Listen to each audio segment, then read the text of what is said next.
दोस्तों, share market के technical, fundamental और डिविडेंड न्यूज को क्विक और फास्ट जानने के लिए आज ही हमारे चैनल को सब्सक्राइब करके घंटी को दबा लीजिए। दोस्तों, आज के वीडियो में हम बात करेंगे आईआरसीटीसी के शेयर के बारे में और देखेंगे कि भाई 2023 के लिए आईआरसीटीसी के लिए भाव क्या बताए गए हैं, क्या फोरकास्टिंग की गई है और 2023 में क्या भाव रहने वाले हैं आईआरसीटीसी के बारे में।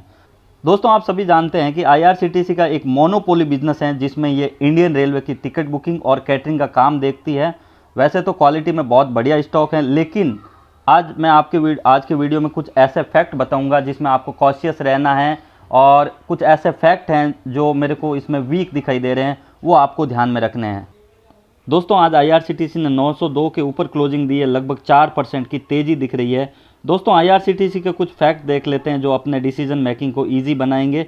तो बात करते हैं सबसे पहले इन्वेस्टमेंट चेकलिस्ट की। तो यहाँ आपको इन्वेस्टमेंट चेकलिस्ट दिख रही होगी, यहाँ पे 5 पैरामीटर हैं। दोस्तों, यहाँ बात करते हैं इंट्रिंसिक वैल्यू की। तो रेड में दिख रहा है, इसका मतलब जो करंट भाव है वो इंट्रिंसिक वैल्यू से ज़्यादा पहुँच गया है, उसके ऊपर चला गया है, तो शेयर एक महंगा हो गया है। रिटर्न वर्सेज एफडी की बात करें तो एफडी के कंपैरिजन में रिटर्न अच्छा देता है। डिविडेंड का अभी कुछ डेटा ज़्यादा इसके पास है नहीं, इनसफिशिएंट डेटा है। एंट्री पॉइंट ये कह रहा है, ग्रीन दिखा रहा है, इसका मतलब ओवरबोट जोन में अभी शेयर नहीं है, इसको ख़रीदा जा सकता है। और रेड फ्लैग की बात करें तो ये भी ग्रीन है, इसके ऊपर कोई रेड फ्लैग नहीं है, कंपनी के ऊपर कोई कर्जा नहीं है, एएसएम जीएसएम में कोई कंपनी है नहीं। आगे बात कर लेते हैं इसके की मैट्रिक्स की। तो दोस्तों, की मैट्रिक्स की बात करें तो यहाँ अपने को दिख रहा है। दोस्तों, पी रेशियो की बात करें तो यहाँ अपने को दिख रहा है 365 के पी पे उपलब्ध है, जबकि सेक्टर का पी -22 है। यानी आईआरसीटीसी का जो शेयर है वो बहुत ही महंगे वैल्यूएशन पे है। दोस्तों, नेक्स्ट बात कर लेते हैं फोरकास्टिंग की। तो अपन डीप में फोरकास्टिंग देख लेते हैं कि भाई 2023 के लिए क्या फोरकास्टिंग करके रखा है। दोस्तों, यहाँ ऊपर देख पा रहे होंगे 5 एनालिस्ट ने आके आईआरसीटीसी के शेयर को रिकमेंडेशन दी है, जिसमें से 20% ने बाइंग की रिकमेंडेशन दी है। मतलब एक एनालिस्ट इसको खरीदने की राय दे रहा है। अब देखते हैं दोस्तों भाव क्या बताया है 2023 के लिए। तो यहाँ आप नीचे देख पा रहे होंगे कि करंट जो भाव चल रहा है वो अभी 902 रुपये चल रहा है और हाइट साइड में जो टारगेट बताया है वो 1016 रुपये, यानी करंट लेवल से 12% ऊपर, मतलब 12% बोले तो कुछ ज़्यादा ऊपर नहीं है। और मीडियन की बात करें तो मीडियन का भाव बताया जो 803 रुपये, यानी करंट लेवल से 10% नीचे। और हाइट जो लोअर साइड में जो टारगेट दिया है वो 412 रुपये, यानी करंट लेवल से 54% नीचे। तो दोस्तों, ऐसा देखा जाए तो मीडियन और लोअर दोनों टारगेट नीचे हैं और हायर भी ज़्यादा ऊपर नहीं है, लगभग 12% ऊपर है। तो बहुत ही कॉशियस रहना इसमें। दोस्तों, और कुछ फैक्ट आपको इसमें दिखा देता हूं जिससे आपको कॉशियस रहने की ज़रूरत है। तो यहाँ मैं नीचे आप देख पा रहे होंगे जो कंपनी का फाइनेंशियल ट्रेंड आपको दिख रहा है 2018, 19, 20 में ये रेवेन्यू के बार दिख रहे हैं, लगभग इंक्रीजिंग ऑर्डर में है। लेकिन 2020 के बाद में 21 के जो बार हैं यहाँ पे कोरोना का सीधा सीधा डेंट पड़ा है रेवेन्यू के ऊपर, और ये जो नीचे प्रॉफिट के नंबर है इसके ऊपर सीधा सीधा कंपनी को डेंट पड़ा है, जिससे ये बार अपने को छोटा दिख रहा है।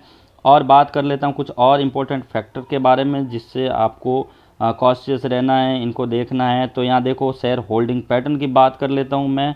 यहाँ आप देख पा रहे होंगे म्यूचुअल फंड के पास में ये जो सितंबर का महीना है इसमें 4.78% की स्टेक थी। नवंबर के महीने में इसने घटा के म्यूचुअल फंड ने अपनी स्टेक को 0.69% पे ले आए और दिसंबर के महीने में और इसमें कटिंग की है। मतलब अभी म्यूचुअल फंड के पास में आधा % की स्टेक बची है। ये लगभग 7% हुआ करती थी मार्च 2020 के अंदर।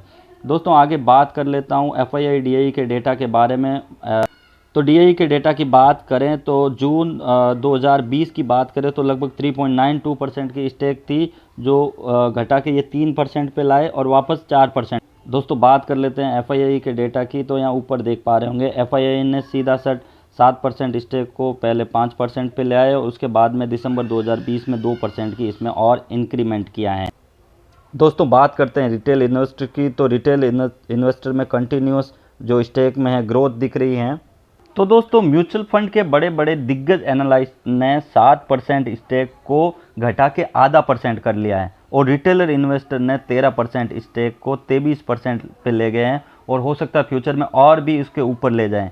तो देखते हैं दोस्तों, म्यूचुअल फंड के जो दिग्गज जो एनालिस्ट हैं उनकी जीत होती है या रिटेलर इन्वेस्टर की होती है। तो ये एक देखने वाला विषय है। देखते हैं 2023 में IRCTC के क्या भाव रहेंगे। दोस्तों इस तरह के और भी वीडियो देखने के लिए आप हमारे चैनल को सब्सक्राइब करके बने रहिए हमारे साथ में। आज के लिए इतना ही, मिलते हैं और वीडियो में। जय हिंद।